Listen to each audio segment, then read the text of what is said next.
अचानक से चीनी मोबाइल कंपनियां भारत में अरबों क्यों झोंक रही?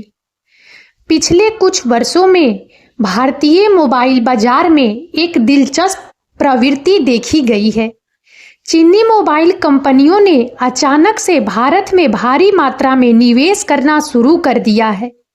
यह घटनाक्रम न केवल भारतीय दूरसंचार उद्योग के लिए महत्वपूर्ण है, बल्कि वैश्विक स्तर पर भी इसका प्रभाव पड़ रहा है। इन कंपनियों द्वारा अरबों डॉलर का निवेश उत्पादन इकाइयों की स्थापना, अनुसंधान और विकास केंद्रों की स्थापना, विपणन और वितरण नेटवर्क के विस्तार जैसे विभिन्न क्षेत्रों में किया जा रहा है। इस अचानक और बड़े पैमाने पर निवेश के पीछे कई जटिल कारण हैं, जिनकी विस्तृत पड़ताल करना आवश्यक है। यह वीडियो इस विषय पर गहराई से विश्लेषण करती है कि चीनी मोबाइल कंपनियां अचानक से भारत में इतना बड़ा निवेश क्यों कर रही है। हम उन प्रमुख कारकों की जांच करेंगे जो इस निवेश को प्रेरित कर रहे हैं, जिनमें भारतीय बाजार की क्षमता, चीन में बढ़ती प्रतिस्पर्धा, भू राजनीतिक कारक, सरकारी नीतियां और आपूर्ति श्रृंखला विविधीकरण की आवश्यकता शामिल है। इसके अतिरिक्त हम इस निवेश के भारतीय अर्थव्यवस्था और दूरसंचार उद्योग पर पड़ने वाले संभावित प्रभावों का भी आकलन करेंगे। भारतीय बाजार की विशाल क्षमता। भारत दुनिया के सबसे बड़े और तेजी से बढ़ते मोबाइल बाजारों में से एक है।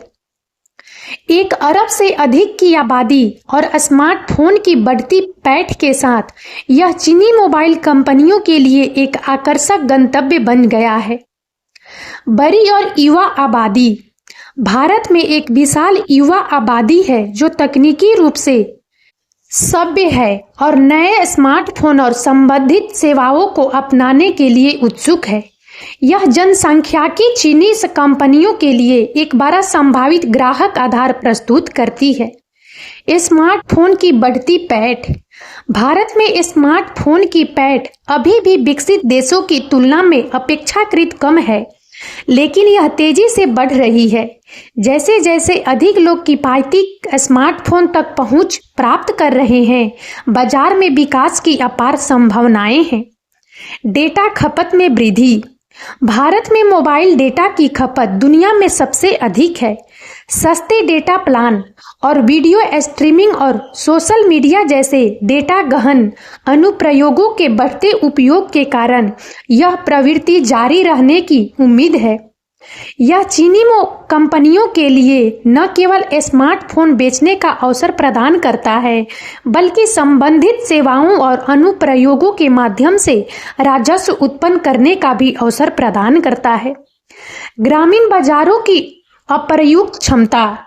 जबकि शहरी बाजार पहले से ही काफी संतृप्त हो चुके हैं, भारत के ग्रामीण बाजारों में अभी भी स्मार्टफोन की पैठ कम है। जैसे जैसे कनेक्टिविटी में सुधार हो रहा है और किफायती स्मार्टफोन उपलब्ध हो रहे हैं, ये बाजार चीनी कंपनियों के लिए विकास का एक नया अवसर प्रदान करते हैं।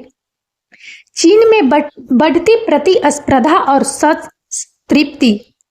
चीन, जो कभी दुनिया का सबसे बड़ा मोबाइल बाजार था, अब बढ़ती प्रतिस्पर्धा और संतृप्ति का सामना कर रहा है। इसके परिणाम स्वरूप चीनी मोबाइल कंपनियां विकास के नए अवसरों की तलाश में विदेशों की ओर देख रही है और भारत एक आकर्षक विकल्प के रूप में उभरा है। घरेलू बाजार में तीव्र प्रतिस्पर्धा। चीन में मोबाइल बाजार अत्यधिक प्रतिस्पर्धी है, जिसमें कई घरेलू और अंतर्राष्ट्रीय खिलाड़ी बाजार हिस्सेदारी के लिए होड़ कर रहे हैं। इस तीव्र प्रतिस्पर्धा के कारण लाभ मार्जिन कम हो गया है और विकास की संभावनाएं सीमित हो गई है। बाजार संतृप्ति। चीन में स्मार्टफोन की पैठ पहले से ही बहुत अधिक है, जिसका अर्थ है कि नए ग्राहकों को प्राप्त करने की दर धीमी हो गई है। इसके विपरीत भारत में अभी भी विकास की काफी गुंजाइश है। सरकारी नीतियां। चीनी सरकार ने घरेलू तकनीकी कंपनियों को वैश्विक स्तर पर विस्तार करने के लिए प्रोत्साहित किया है। गो ग्लोबल पहल के तहत चीनी कंपनियों को विदेशों में निवेश करने और नए बाजार तलाशने के लिए वित्तीय और नीतिगत सहायता प्रदान की जाती है। भू राजनीतिक कारक। हाल के वर्षों में भारत और चीन के बीच भू राजनीतिक तनाव बढ़ गया है। इसके बावजूद आर्थिक संबंध बने हुए हैं और चीनी मोबाइल कंपनियां भारत को एक महत्वपूर्ण बाजार के रूप में देखती है। आर्थिक संबंध। भारत और चीन के बीच एक महत्वपूर्ण व्यापारिक संबंध है। जबकि सीमा पर तनाव रहा है, दोनों देश आर्थिक सहयोग को बनाए रखने के इच्छुक हैं। चीनी मोबाइल कंपनियों का निवेश इस आर्थिक संबंधों का एक हिस्सा है। आत्मनिर्भर भारत पहल। भारत सरकार की आत्मनिर्भर भारत पहल का उद्देश्य घरेलू विनिर्माण को बढ़ावा देना है। चीनी मोबाइल कंपनियों द्वारा भारत में उत्पादन इकाइयां स्थापित करना इस पहल के अनुरूप है और उन्हें भारतीय बाजार में अपनी उपस्थिति बनाए रखने में मदद करता है। वैश्विक आपूर्ति श्रृंखला में बदलाव। वैश्विक स्तर पर कंपनियां चीन पर अपनी निर्भरता कम करने और अपनी आपूर्ति श्रृंखलाओं में विविधता लाने पर विचार कर रही है। भारत एक आकर्षक विनिर्माण गंतव्य के रूप में उभरा है और चीनी मोबाइल कंपनियां इस अवसर का लाभ उठाना चाहती है। सरकारी नीतियां और प्रोत्साहन। भारत सरकार ने इलेक्ट्रॉनिक्स विनिर्माण को बढ़ावा देने के लिए कई नीतियां और प्रोत्साहन शुरू किए हैं, जो चीनी मोबाइल कंपनियों को भारत में निवेश करने के लिए आकर्षित कर रहे हैं। उत्पादन लिंक प्रोत्साहन PLI योजना। यह योजना भारत में मोबाइल फोन और अन्य इलेक्ट्रॉनिक घटकों के विनिर्माण को बढ़ावा देने के लिए वित्तीय प्रोत्साहन प्रदान करती है। चीनी मोबाइल कंपनियों ने इस योजना का लाभ उठाया है और भारत में अपनी उत्पादन क्षमता का विस्तार किया है। इलेक्ट्रॉनिक्स विनिर्माण समूहों की स्थापना। सरकार देश भर में विश्व स्तरीय बुनियादी ढांचे के साथ EMCS स्थापित कर रही है। ये क्लस्टर कंपनियों को एक अनुकूल विनिर्माण पारिस्थितिक तंत्र प्रदान करते हैं। आयात शुल्क में वृद्धि। सरकार ने कुछ इलेक्ट्रॉनिक घटकों और तैयार उत्पादों पर आयात शुल्क में वृद्धि की है, जिससे घरेलू विनिर्माण को बढ़ावा मिला है। इससे चीनी मोबाइल कंपनियों को भारत में उत्पादन करने के लिए प्रोत्साहन मिला है, ताकि वे उच्च आयात शुल्क से बच सके। सरल नियामक ढांचा। सरकार व्यापार करने में आसानी में सुधार के लिए नियामक ढांचे को सरल बनाने के लिए लगातार काम कर रही है। यह चीनी कंपनियों के लिए भारत में निवेश को और अधिक आकर्षक बनाता है। आपूर्ति श्रृंखला विविधीकरण की आवश्यकता। वैश्विक स्तर पर कंपनियां अब केवल चीन पर अपनी आपूर्ति श्रृंखला के लिए निर्भर रहने के जोखिमों को पहचान रही है। व्यापार युद्धों, महामारी और भू राजनीतिक तनावों ने आपूर्ति श्रृंखलाओं में विविधता लाने की आवश्यकता को उजागर किया है। भारत चीनी मोबाइल कंपनियों के लिए एक महत्वपूर्ण विविधीकरण गंतव्य के रूप में उभरा है। चीन पर निर्भरता कम करना।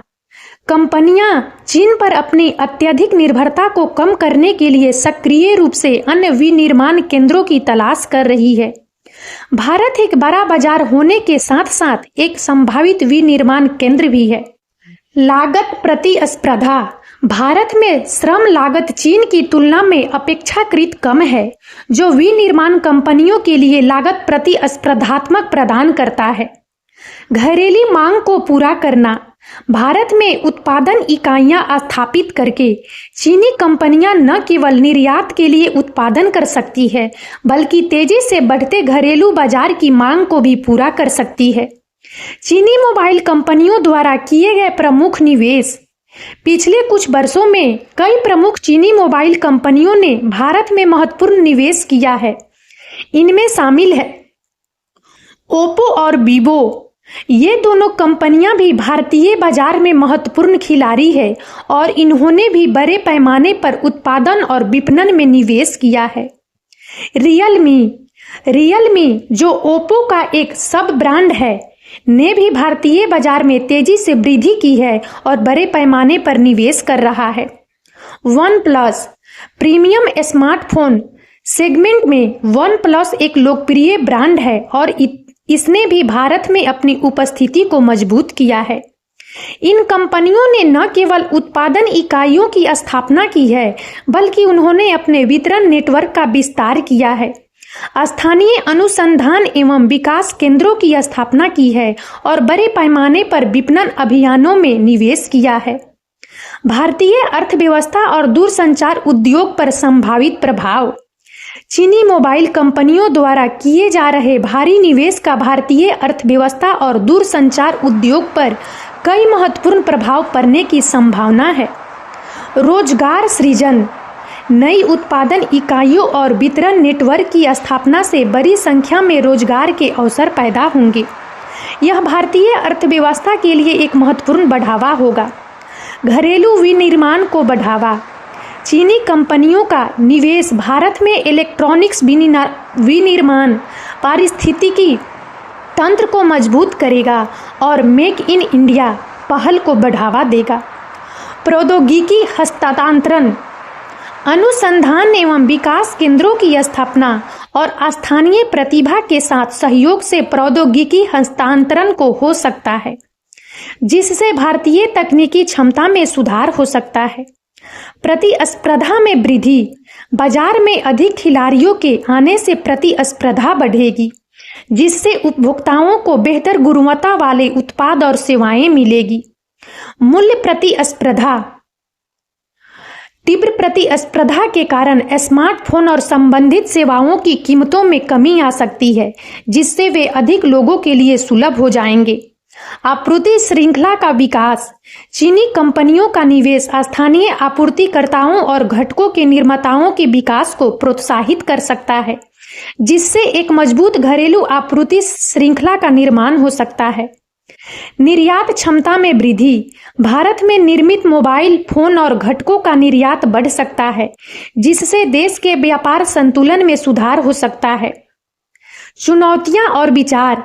जबकि चीनी मोबाइल कंपनियों का निवेश भारतीय अर्थव्यवस्था के लिए कई अवसर प्रस्तुत करता है, कुछ चुनौतियां और विचार भी हैं जिन पर ध्यान देना आवश्यक है। प्रतिस्पर्धा का दबाव। घरेलू मोबाइल फोन कंपनियों को चीनी कंपनियों से कड़ी प्रतिस्पर्धा का सामना करना पड़ सकता है। उन्हें नवाचार और गुणवत्ता पर ध्यान केंद्रित करके प्रतिस्पर्धात्मक बने रहने की आवश्यकता होगी। डेटा सुरक्षा और गोपनीयता। चीनी कंपनियों द्वारा एकत्र किए गए डेटा की सुरक्षा और गोपनीयता को लेकर चिंताएं हैं। सरकार को यह सुनिश्चित करने के लिए मजबूत नियामक ढांचे की आवश्यकता है कि उपभोक्ताओं को डेटा की सुरक्षा की जाए। भू राजनीतिक जोखिम। भारत और चीन के बीच भू राजनीतिक तनाव व्यापार और निवेश संबंधों को प्रभावित कर सकता है। कंपनियों को इन जोखिमों के प्रति सचेत रहने की आवश्यकता है।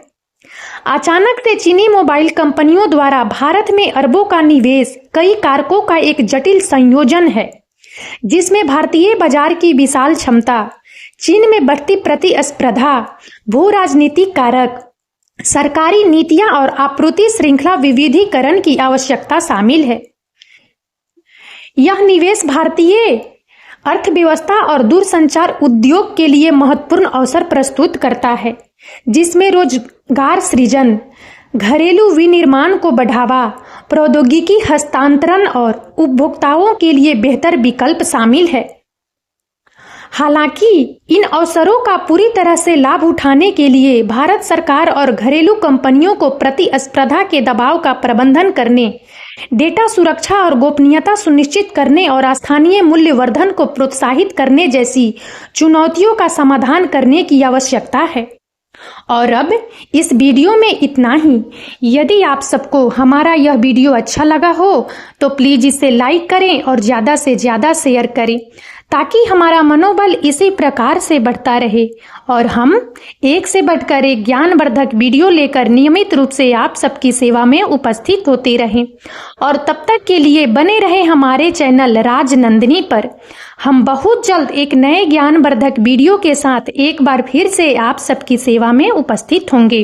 जय हिंद, जय भारत।